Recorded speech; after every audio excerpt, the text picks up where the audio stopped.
book of Genesis begins with the murder of a brother, and it ends with the brother who was almost murdered, forgiving his brothers who sold him into slavery. And it is the beginning of a framework in Genesis 3:15 that will keep telling of the struggle between the woman's seed and the serpent's seed throughout the Bible and its historical stories. I will put enmity between you and the woman, and between your seed and her seed. He shall bruise you on the head, and you shall bruise him on the heel. Cain murders Abel, Ishmael mocks Isaac, Esau wants to kill Jacob, and Joseph's brothers sell him into slavery. The seed of the serpent hates the seed of woman.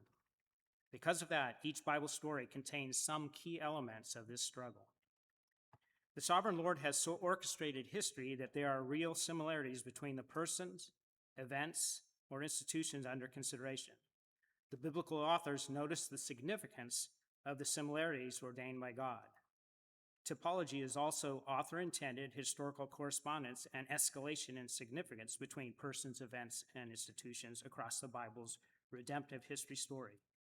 These similarities compose the stuff of historical correspondence to which the Bible authors drew attention by building into their writings repetitions of key terms, quotations or phrases, or whole lines, and presenting similar sequences of events. By establishing historical correspondences with earlier biblical material, the biblical authors established patterns they intended their audiences to notice.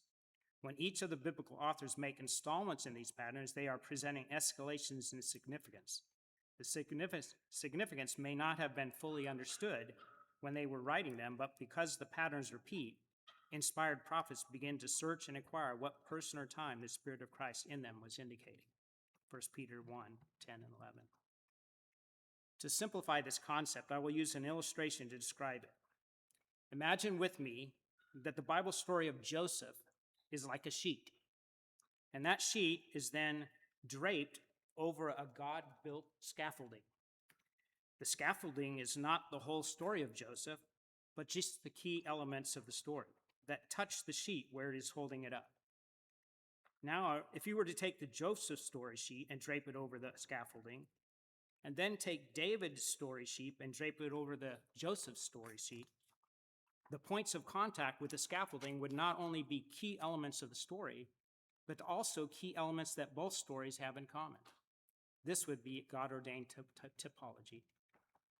In Joseph's story, we see the seed of Abraham, the seed of the woman, whose name had been made great, who had been exalted to the right hand of power, who had been made fruitful in the land of his affliction, to the point of blessing all the families of the earth. In the midst of an awful famine, all the earth came to Egypt to Joseph to buy grain, because of the famine was severe over all the earth. In Joseph, we have an anticipatory fulfillment of the blessings of Abraham. And when he causes his brother to feel conviction for their sin, then forgives them, Joseph overcomes that aspect of the enmity between the seed of the serpent and the seed of the woman. To illustrate this further, let's compare some of the shared points of contact in both Joseph's and David's story. Both Joseph and David's story, they are young sons of older fathers, and both have older brothers. Both Joseph and David are shepherding the flock. Both Joseph and David are designated as God's chosen. Joseph through his dreams, and David when Samuel anoints him. Both Joseph and David have a father who apparently does not expect greatness from them. Joseph's father responds with cruelty to his dreams. And when Samuel came to anoint one of his sons as king, Jesse only summoned David from the field after Samuel passed over all of David's brothers.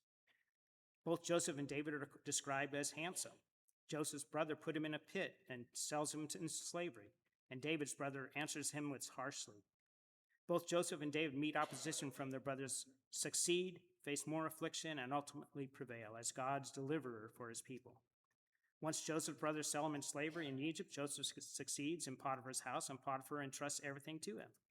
Once David had been answered harshly by his brothers, he goes on to slay Goliath, and also having ministered to King Saul by playing the harp when the evil spirit troubled him. Both Joseph and David go on to face many more persecutions and yet stay faithful to their God. We see in many of the Bible stories throughout the scriptures similar patterns that show the same struggle that were a type of Jesus Christ's own story. Jesus, the seed of the woman, struggling and with the seed of the serpent, Satan. Jesus' story is not simply one more example of the pattern. He is its culmination. He is the real. He is the substance. He is the fulfillment of all the types that pointed to him. Joseph told his brothers that God sent him to Egypt to preserve life, to bring about a great deliverance. But that deliverance was only from famine. Jesus, however, delivers his people from their sins. He broke the curse of death for us with that crushing blow to Satan's head with his resurrection. Through his sacrifice for us, we can have life too. And that is what this memorial is celebrating. The greatest story about the greatest Savior, Jesus. Let us commemorate his sacrifice now.